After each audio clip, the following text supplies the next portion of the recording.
Hey, just a quick video of why I definitely like the Armor All tire foam. Now, I'm not crazy about all of the Armor All products, but I do like the tire foam because there's just not a lot of work to it. You just spray it and it does all the work itself. So yeah, I love this stuff.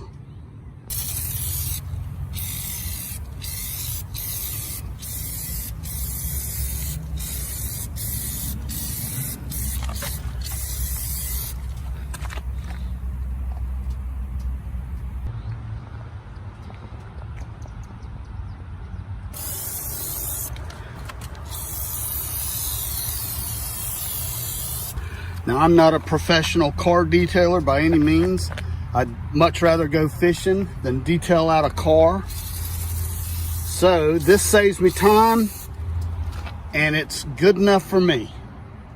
So if you're one of these people that likes to keep their stuff clean but don't want to do a lot of work, this might be something for you, the Armor All tire foam.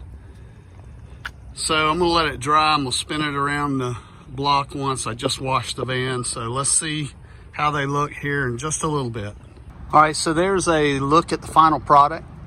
It's not too shiny, it's not too glossy, but for my taste, it's just glossy enough. And I'm not going to say that the Armor All is for lazy people. Let's just say it's for people that have other things they want to do instead of detail cars, all right? Okay, hey, I'm Steve, and I'll see you in the next video.